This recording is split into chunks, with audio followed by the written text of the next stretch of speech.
पद्धति किसी नहीं सेटा हम लेकिन प्रत्येक निजे गोटे किसी पद्धति पड़िबो किसी पद्धति नहीं साइंस रा पद्धति अछि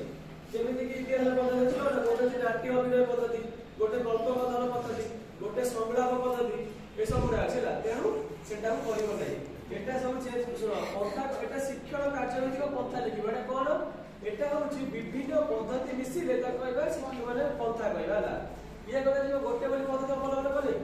प्रदर्शन कले गोटे पद्धति आलोचना कले पद्धति तमान को जे गारे नै जे सेटा फुल सब देखि दातो सेटा कहजा पर्यवेक्षण से गोटे पद्धति तेनु जेतु हमर जो सिटीर जो अछि कोर्स जो अछि एटा बार बहुत सारा शिक्षण कार्य हेछि माने यदि करा होछि जाने ता बोले शिक्षण कार्यनीति पंथा बा हम जो लेसन में लेक्चर एटा कहजा लर्निंग जो कोन बोलती जो लर्निंग एक्टिविटी बेस्ड अप्रोच जोटा एबे हम चलछि को भाई ये देखो पांचटा एक्टिविटी देछि एक्टिविटी तो एक कहजा शिक्षण कार्यनीति पंथा पद्धति देखिलो तमारे गोटे परीक्षण आलोक विषय में पढ़ी छै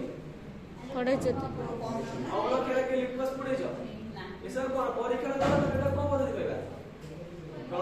लेखिबो कोन लेखिबो प्रदर्शन आलोचना बोलबो कमे परीक्षण तमे यदि पुणे देखिबो क्षेत्र माने का तमे जाने गोले छ गुलिया में छिबो एटा कोन हो बस एटा बे सेटा बे देखो साइंस है एटा काटी दो समस्त देखो छी पुणे भूली अछि बापे तापर अछि प्रवृत्ति माने स्टेप्स प्रथम से आसे कोन गले तम समग्र कथा हले से चारटा आंसर लिखा जाए गोटे होची आलोचना तापरे आलोचना तम स्टेप्स सब देलो प्रथम कोन माने प्रथम कथन कला आलोचना कलो तापरे प्रश्न लो प्रश्न तो एटा को से लेकिन आलोचना प्रश्न होतलो हला तापरे ना सोपान तो तीनटा समान कलो करछो जो 3 मतलब जो तीनटा जो उपक्रम उपस्थापना मूल्यांकन तो तीनटा स्टेप लिखले तो एटा सब प्रतिवेदन ओडिया लिखिबो बाकी सब जे सब पद्धति फॉलो करछो लिखिबो एकरे कोन लिखा छिबो प्रदर्शन और आलोचना मूलक पद्धति या पूर्व थिला विषय प्रदर्शन और आलोचना मूलक पद्धति साइंस तो सब ओडिया थिला जे कोन जे आलोचना जे कि परीक्षण करथिबा म पद्धति आली जे बोका में देखथिबा देखा आलानी एटा कोन लिखा छिबो से लिखा छिबो प्रदर्शन और आलोचना मूलक प्रदर्शन और आलोचना मूलक कमा परीक्षण कमा एटा दिया पद्धति एटा को सेठी लिखो समझते जेटा समस्त भूल करता चेंज करबो ला मेन कथा उठैबो आछला तमरा उद्देश्य आछला उद्देश्य तो माने तीनटा आइना था तो देखिला परे कहली फुलर विभिन्न अंश चिन्हिबे नहीं चिन्ह तमे पढे लगे तमे कोन पढे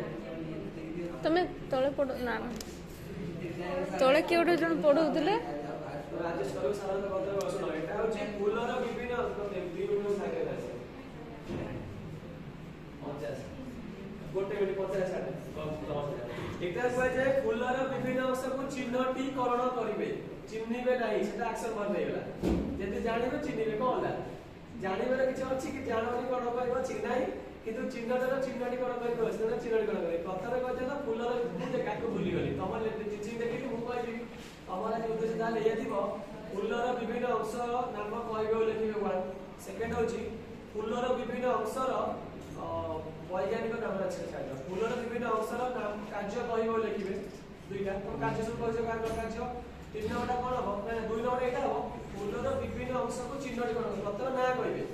एटा जे फुल एटा कापड़ा एटा केसर एति ना तापर ताको चिन्हटीकरण करिवे डायरेक्ट फुल थ्रोए फुलर विभिन्न अंश को चिन्हटीकरण करिवे 3 नंबर होची फुलर विभिन्न अंशर कार्य कहबो लेखिबे एतिटा तम एटा ऑब्जेक्ट ताके राखी सब ठीक थिला पढ़ाई भलो थिला